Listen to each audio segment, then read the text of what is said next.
乌军24小时内再击中2套防空系统，沃罗涅日俄军用机场遇袭。伟大的俄罗斯防空系统已不复存在，普京的石油工业已进入死亡倒计时。沃罗涅日的利斯基油库在燃烧超过4天后仍未扑灭。希尔斯基透露，短短几个月，俄罗斯火炮弹药消耗量几乎减少了一半。俄罗斯摩托兵团副司令被清除，再度刷新乌克兰在2025年清除的俄军将领级别纪录。乌军以1敌7制行俄军。波兰硬刚俄罗斯，波兰或与俄罗斯开打。下调征兵年龄到17岁，这是乌克兰的大智慧。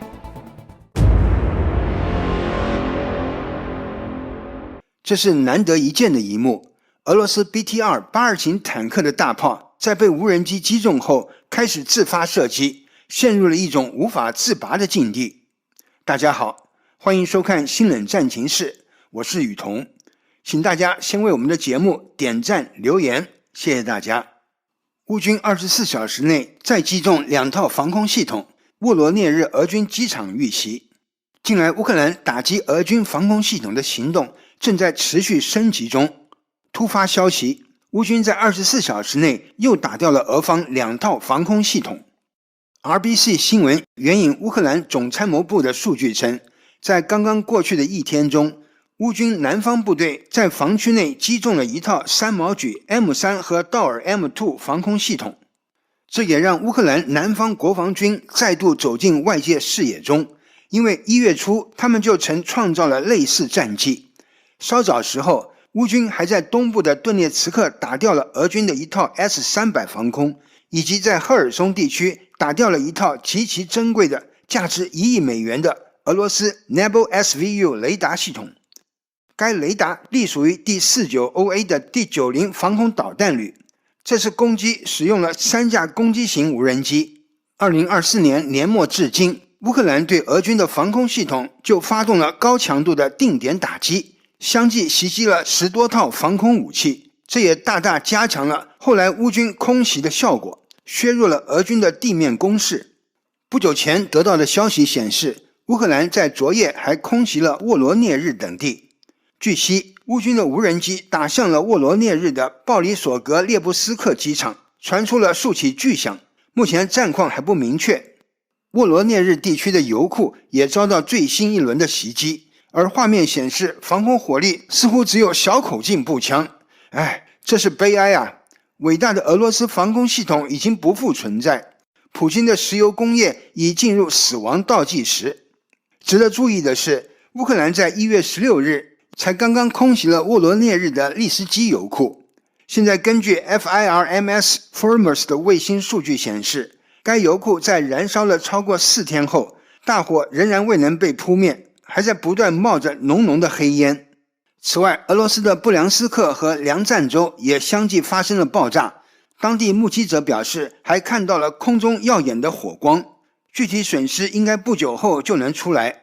另据俄媒 Astra 的报道称，乌军在18日夜间对卡卢加纽季沃炼油厂的袭击，已导致1500平方米的大火，共有4个容量超过1000立方米的油箱被点燃，其中有3个柴油箱，还有1个是汽油箱。外界分析，类似针对俄罗斯战略能源基地的攻击还将会继续加大力度。据我们得到的最新消息，乌克兰无人机1月20日袭击了俄罗斯的斯摩林斯克市，在该市的扎德涅普罗斯基区听到了多次爆炸声，第一次爆炸发生在0时20分左右，大约40分钟后又发生了一次。俄方照例称所有无人机均被防空部队拦截。另据俄罗斯监控频道报道称，一群约30架乌克兰无人机正向沃罗涅日地区飞去。该频道补充说，在俄罗斯克拉斯诺达尔地区深处也有乌克兰无人机的记录，而俄罗斯对乌克兰的空中袭击也再次死灰复燃。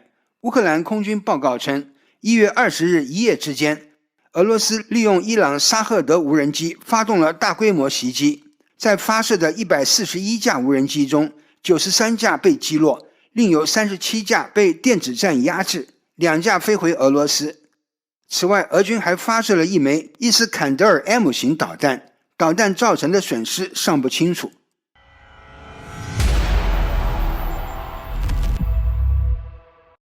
库尔斯克地区，乌军继续击退俄朝联军进攻，摧毁俄朝联军装备和人员。俄军第155海军陆战旅在库尔斯克州维克托维夫卡附近损失7辆 BMP-3 和2辆 T-80 BVM， 大量人员被消灭。库尔斯克被乌军占领已经成为俄罗斯的笑话，特别是大旗论、包围论更凸显俄军除了数量优势，毫无优势可言。突发消息，俄军第22摩托化步兵团副司令叶夫根尼·季哈诺维奇在库尔斯克地区遭定点清除。俄乌开战以来，外界对俄军摩托车突击队的印象应该很深了。在库尔斯克泥泞的大地上，他们就这样骑着摩托车冲锋。目前关于他的遇袭细节还未公布，俄方也没有做进一步回应，相关消息有待验证。不过这已是近2天传出的第2起俄军大员遇袭身亡的消息。早些时候，俄45岁的少校军官亚历山德罗维奇被曝遭乌军击毙，而这一回身亡的季哈诺维奇的军衔更高一些，是位中校。这也意味着一旦该消息最终得到确认，将再度刷新乌克兰在2025年清除的俄军将领级别的记录。值得注意的是，季哈诺维奇还曾在2014年参与了俄军占领克里米亚的行动，所以他应该很早就上了基辅方面的黑名单。在10多年后，他终于重新被乌克兰军队锁定了目标。新仇旧恨一起清算，外界预计类似的清除行动或许在今年还会持续升级。与此同时，在哈尔科夫战线，乌军士兵以一敌7俘虏了一批俄军。据悉，俄军仍试图向沃夫昌斯克方向展开进攻，时时发动偷袭，而乌军第71旅则坚守此地狙击对手。战斗中，71旅的一名战士使用榴弹打掉了俄方的一辆 MTLB 装甲车，但车上还幸存了7名俄军。这群失去座驾的士兵似乎看起来很恼火，随后开始围追堵截这名乌军，包围了他藏身的阵地。但这位乌军士兵并没有惊慌，反而有效利用周围的建筑物，和7名俄军周旋了数个小时，同时不断向本方部队联系。最终71旅的增援部队抵达，和他里应外合击败了这支俄军小队，击毙了1人，并俘虏了6名俄军。与此同时，在东部的托列茨克战线，乌克兰仍在这块要塞上坚守，俄军攻击并不顺利，乌军不断用火炮、无人机阻止俄军推进。战斗中，乌军第28旅用坦克近距离攻击俄军，还袭击了俄军控制的一个建筑点，缓解了前线的压力。俄军装备似乎不多了，但在克雷明纳方向，在确保伊万尼夫卡安全后，俄军又向前推进，与伪民主革命集团军一起攻入了科洛亚奇。乌军军方消息来源的初步报告显示，他们已被乌军清除，但俄军成功前进的事实表明，乌军部队在这个方向的情况正在恶化。而在第聂伯河赫尔松战区，其主要场景就是双方使用炮火和无人机互相轰炸。俄粉们喊了3个月的俄罗斯万船渡河的场景，被证明只存在他们的自媒体账户和他们的臆想中。区别是，左岸基本没有平民，主要就是俄罗斯侵略军，而右岸居住了很多的乌克兰平民。俄罗斯军队就拿平民来训练他们的无人机操作员。今天是乌克兰的顿涅茨克机场捍卫者的纪念日。在战争之初，乌克兰的武器装备处于严重劣势的情况下，乌克兰士兵守住顿涅茨克机场长达242天。在困难的条件下，在不断的炮击下，他们为自由而与俄罗斯进行了殊死搏斗，向无畏的英雄们致敬。来看一则战场花絮，乌克兰的单兵标枪反坦克导弹帮助乌克兰战士击退了俄罗斯机械化纵队的进攻。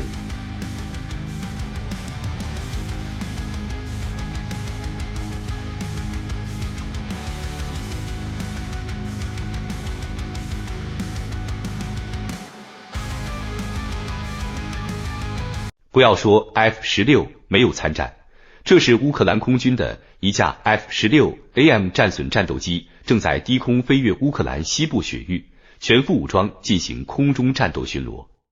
乌克兰抓获了2名受伤的朝鲜士兵，他们对审问的回答震惊了世界。他们不知道乌克兰，他们不知道俄乌战争，他们不知道无人机，他们不知道怎样躲避无人机，他们只知道来演习，回去就提干，岂知回去的都是尸体。金虎，这反人类罪反的有点出格呀。 다시 북한으로 돌아가고 싶어? 우크라이나 사람들은 다 좋은가요? 여기서 살고 싶어요. 집에는 안 보내주겠지요? 집에 가고 싶어? 가라면 가길래 훈련을 실전처럼 해본다고 했어요. 부모님은 지금 너 어디 있는지 알아? 6월 3일날 나와서 옆에 동료들이 죽는 것을 보고 거기 난공원에 숨어 있다가 5일날 부상당하고. 지금 여기가 어딘지 알아? 너 지금 우크라이나에 있어. 우크라이나 상대로 싸우는 거 알고 있었지? 몰랐어? 그러면 여기 지휘관들 모자는 뭐라고 그랬어? 누구랑 싸운다고 했어? 훈련을 실전처럼 해본다고 했어요.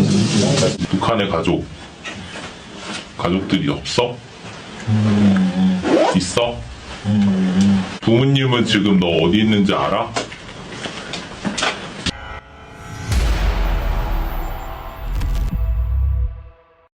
?1月19日，乌军总司令希尔斯基接受采访。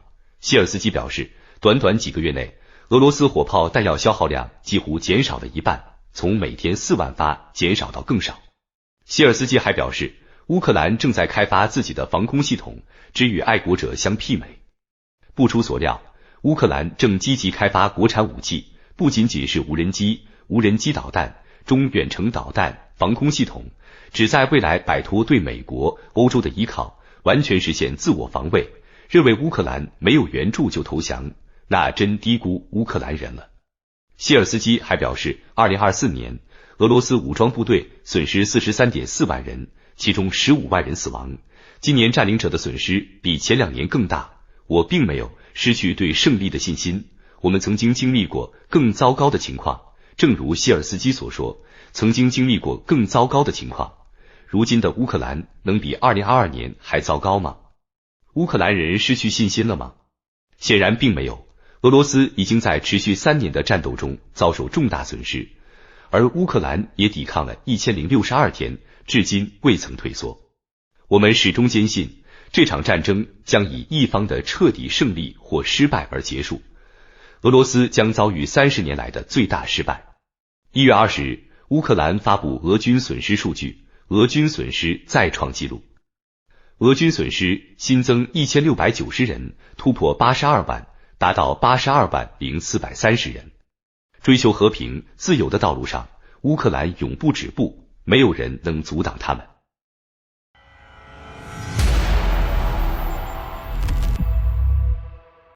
乌克兰1周之内第2次空袭了俄罗斯的核心城市喀山，引发外界关注。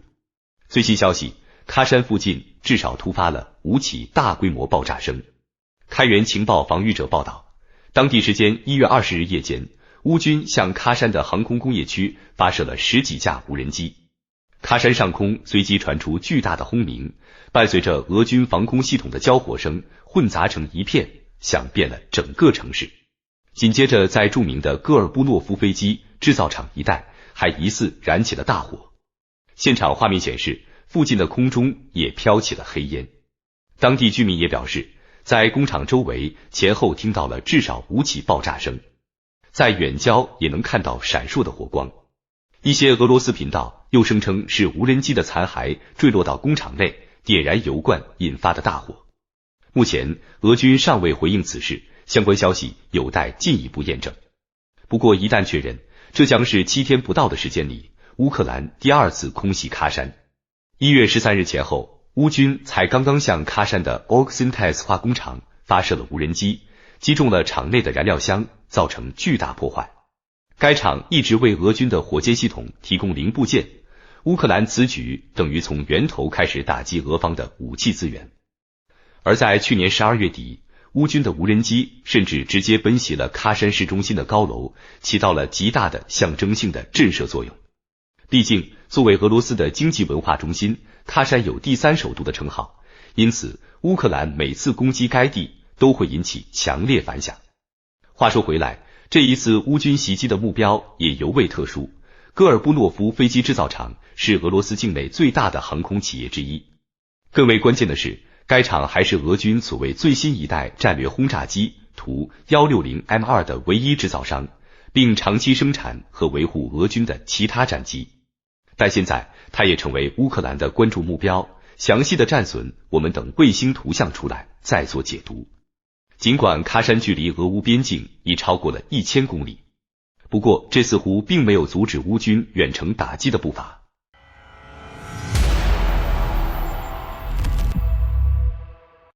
普京最近签署了一项总统令，召唤预备役。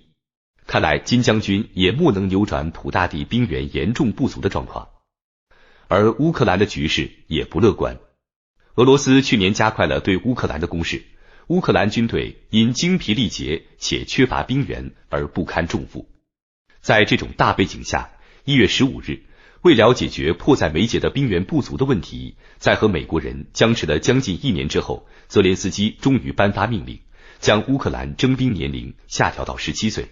一时间，几乎所有简中媒体都在热议，评论区里一片聒噪，戏似误国，犹太总统准备让乌克兰人断子绝孙，云云。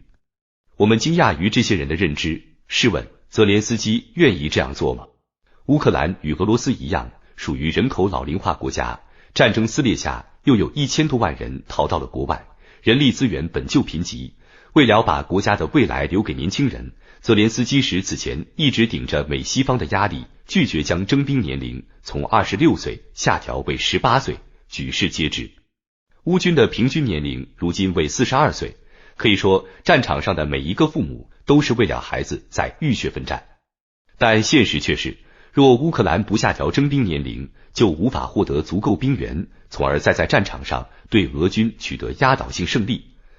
而美西方的援助也会饥一顿饱一毒，国家存亡之际，泽连斯基应该怎么办？谁愿意活成自己讨厌的样子？个人意愿和国家的命运，哪一个更重要呢？再退一步，乌克兰调整的只是征兵年龄，并不是说每个年轻人都必须上战场。泰晤士报统计数据，乌克兰17到26周岁的年轻人有110万人左右，在乌克兰国防部的战略规划中，征召年轻人比例不超过 30%， 而且在这 30% 之中，还有不少年轻人将担任无人机飞手或被调至俄白边境释放该地区的兵源。从伤亡比例上看，我们以泽连斯基12月8日公布的伤亡基数为依据，3年战争以来，乌军累计阵亡人数约 4.45 万人，叠加特殊情况下失踪人员报告中的 5.15 万失踪人员，乌军总阵亡人数约为 8.4 万人左右，负伤 38.01 万人，伤员治愈后 50% 可以重返部队。乌军现役部队约88万人，88万总数中阵亡人数占比总兵力的 9.5%， 这是3年战争阵亡人数总和。俄乌战争还能不能再打3年呢？我们认为这种可能很小。就算以征召30万年轻人服役为基数 9.5%， 也不过 2.8 万人，实际远没有这么多。为了保家卫国，一个国家付出这样的牺牲，不值得还是不应该呢？任何对独立与自由的追求都是有成本的。